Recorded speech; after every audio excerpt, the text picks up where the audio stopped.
Hello there everyone, Sammy here, otherwise known as Skogman4O, and I am back for another Transformers review, and this time I'm going to be looking at a toy from a line that I didn't think I would revisit again.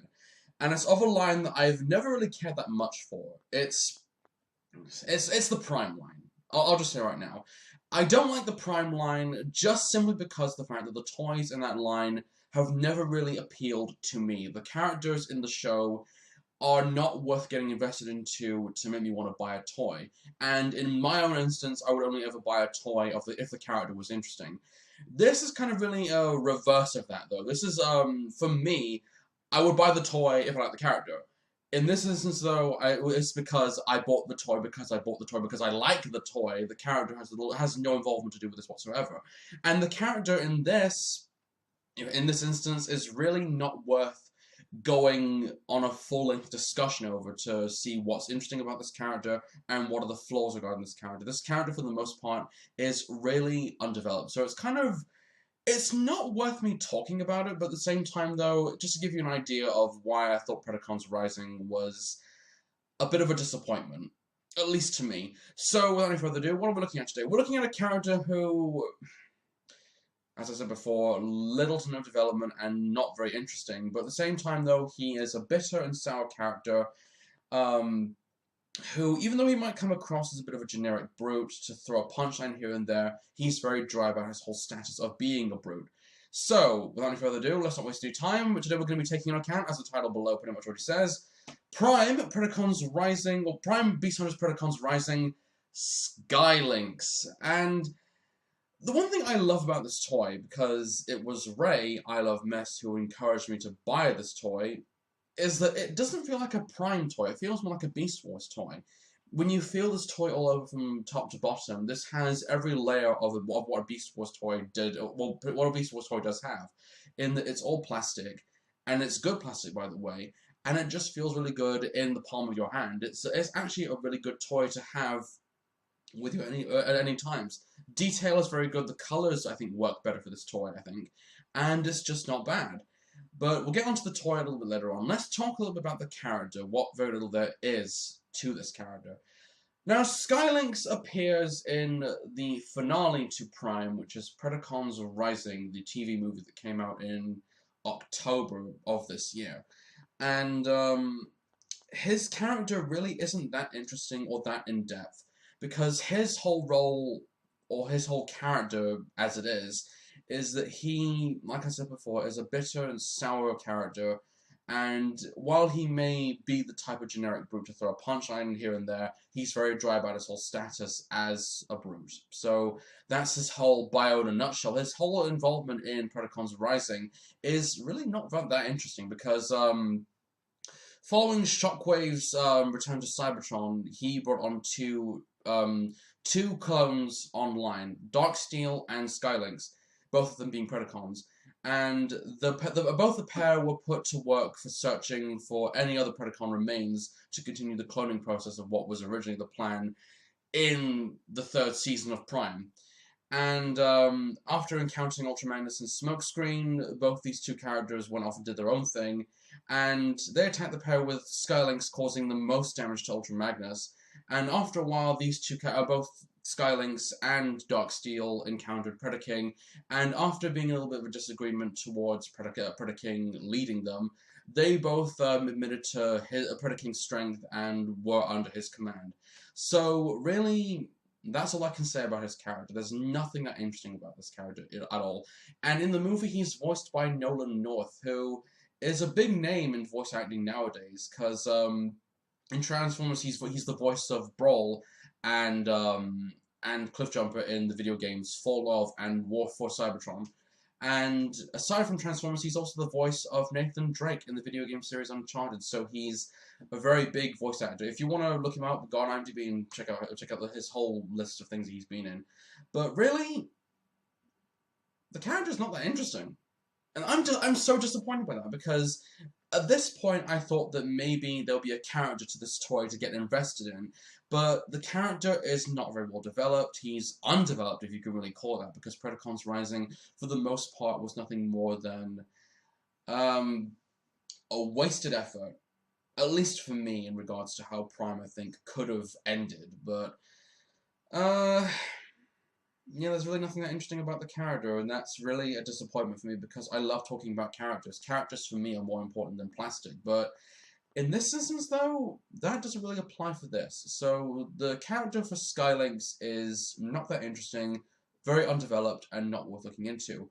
The toy, on the other hand, is actually really, really good. Now, Skylynx's toy is actually a redeco of the Prime figure Skystalker, which his toy, of course, turns into a thin winged dragon. And, of course, Skystalker's original color scheme, I think, was actually blue, which, it's not a very good color scheme for this toy, actually. It actually doesn't, it stands out a bit too much. And, of course, the toy was, again, used for the, what was it, the Prime Go, the Transformers Prime Go toy line, which was, retooled to make the character Judora, I believe. I don't know much about Transformers Go, so if you want to look that up, go ahead if you really want. In this instance, though, I actually like this version of the toy much better because the color scheme works very, very nicely. Because I like how the white stands out very well in this toy. Because the more you look at this toy in some regard, if you look at this toy for its white color scheme, you can almost, in fact, see it as Bones, because he's more like a boned skeletal dragon. And that's actually a very metal-looking thing to have for this toy, because the color scheme on the front, on the head, and some parts on the wings, and on the tail, and even on the chest, they resemble what look like bones. And they stand out quite nicely. And even on the chest, there's a little bit of gold right there. But we'll get on to the chest later on for this toy in robot mode. But the beast mode for this toy is really, really nice. Like I said before, this toy does not feel at all like a Prime figure. It, in fact, feels like a Beast Wars toy, because part of the many reasons why the Beast Wars toy line was so good, not the early figures, I'm talking more along the lines of the Fusors/Transmetals line. And even though there were some good figures to like from the early figures of Beast Wars, this figure kind of really harkens back to that, I think. There's a lot of early homages to the early line of Beast Wars in this toy, as represented in this toy. In fact, the whole Beast Hunters line, the Predacon figures themselves, do feel and look like Beast Wars figures. There's no other way to look at that from any different perspective. And from this toy, it actually works. This toy actually worked much better in the Beast Wars line if they were ever going to bring it back in full scale. Use this figure as a different character, but keep the toy as it is. Just give it a different color scheme, because it works much better, I think. Aside from that, though, the detail on the wings is very, very impressive. Nice talons, and the detail on the scales. Well, they're not very well seen on this camera, but you can see them quite barely on here. They're quite nice. And the mouth, of course, of the dragon itself looks quite nice. The horns are red, and the mouth can open and close, like so. So that's actually quite nice. And, of course, the legs can move very well as they can. Tail, not so much. The tail doesn't really have much movability unless you want to transform this thing in robot mode, which I'll get onto in a minute. But really, the beast mode for this figure is really, really nice. I think that the beast mode, the dragon mode for this, is really awesome. And plus, if you're a fan of Dragon Formers, you would immediately have to get this, because one of the most metal things about this toy is just the color scheme and how it looks. I want to say show accuracy, but then again, Skylynx's look in Predacons Rising bears little to no resemblance to how he looks here. In the movie, he looks more like a bird, but just blame the movie's design, I suppose. Now, transforming this figure isn't really all that difficult, actually. One thing you need to do is just move the legs out like so, and move the tail out of the way. Push the hips in like so, and lift the arms up like that. Okay, now the one thing you might want to be aware of is that the arms operate on a sort of hinge right there, because you can see in the wings themselves, there's a hole in which the mechanism for the shoulder slides up, which of course acts as the shoulders for this toy in his robot mode.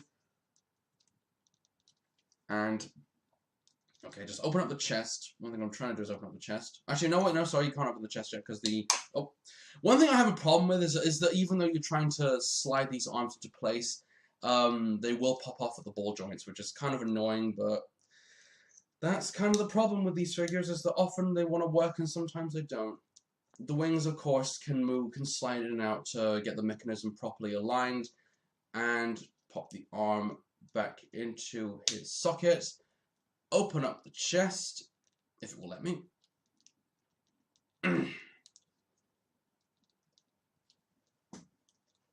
Bear me a second.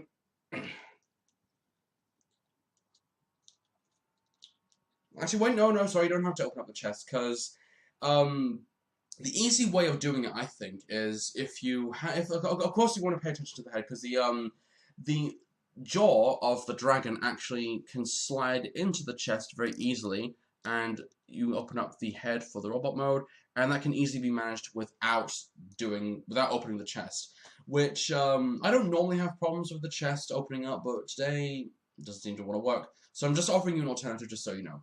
And move the tail up, and here, of course, is Skylynx in his robot mode. Now, first thing we're going to take a look at, of course, just move the hands, the robot hands out, of course. Oh, there you go, another piece just came off. Got all these ball joints. There we go. You don't even have to move the arms. Okay, so with that horseshit out of the way, let's get on to the head sculpt for this toy. Now, this again is why I think this toy would feel much better in the Beast Wars line, because the Beast Wars line, for the most part, the robot heads in some of the figures were just a case of you have the animal head, and in the animal head there's the robot head, and you open up the jaw or the top of the skull, of course, and it reveals the head of the robot. And in this instance, it feels like that because the robot head, of course, is in the mouth of the dragon itself, and the head, even though you can barely see it, it's actually quite nice. It's a very simple looking head design with a little bit of white on the top and silver on the bottom. It's a nice looking design for Skylynx's head to have. And of course the head is, it can actually bob up and down. It can't rotate or anything, but that can only bob up and down because, of course, you want to make sure that the head of this toy slots into the roof of the mouth quite easily. The rest of the toy is as you would already expect it to be. The arms, 360, legs can bend quite nicely. This figure is on ball joints, as you could probably have seen me struggling to get this thing to move. And if you want to get this guy to have a proper standing ability, you can open up the heels of this toy so you can get him to stand properly. Weapons-wise, this guy comes with no guns, as expected, but instead, the one thing I like about it is that it has a sort of mechanism in which, in the wings, there are these discs. And of course, to operate this, you just put your finger in the holes, which of course are there for this thing to operate, and shoots out the disc, which is quite a nice little thing for this this toy to have as like an attack mechanism, as an alternative to like a gun or a sword. And it actually looks quite nice. So having this guy in his battle-ready pose, it's why I think this toy is a good toy, and I honestly can't stress how much this, I can't say in how many ways this toy just doesn't feel like it belongs in the Prime line. This toy would work much better as a Beast Wars figure. In fact, even as a Transmetal toy, even. As an original character when you look at it, because it's got the metal design quite nicely. And in fact, going back to the chest design as well, because the bronze look on the rib cage of how on the chest looks really, really nice. And you can almost imagine that being like a skeleton, in fact. And that's a nice little look for it to have. So, final thoughts on this toy. I like it. In fact, the Predacons, the Beast Hunters line, even though it's mostly nothing more consisted of the same characters with gimmicks that don't work, I would avoid those, because they just look shit. In this instance, though, the Predacons themselves look really, really, really nice. They are a throwback to the Beast Wars line, and at least from how I'm seeing it, and they just work much better for what they are. And with Skylynx's character, there's nothing special. I won't go ahead and look back on his character, because there really isn't anything worth looking back on that bad film of Predacons Rising, but I won't say any further than that. I'll probably go into much more depth about why I didn't like Predacons Rising in another video, but that's for another day. So, yeah, recommending this toy? It's not bad. I'd seriously, I wouldn't pass this figure up. It's actually a pretty good dragon former. The design looks really good. The colors look really, really good. The detail is fantastic. In fact, going back on the colors again, I would recommend that you get just Skylynx, not his previous toy, because the colors on that figure look really, really tacky. The colors on this figure work much better because they look more like skeleton. They look more like bones. The bone structure works quite nicely in here. So there you go. This has been Prime Beast Hunters Predacons Rising Skylynx, a really good toy of a less interesting undeveloped character. And I'm Skullgirl140. Thanks for watching, everybody. Gonna bring the Prime line, at least from my end, to an end when we look at the second Predacons Rising figure that I've got. You all know what that is. So until then, thanks for watching. Take care. See you all soon.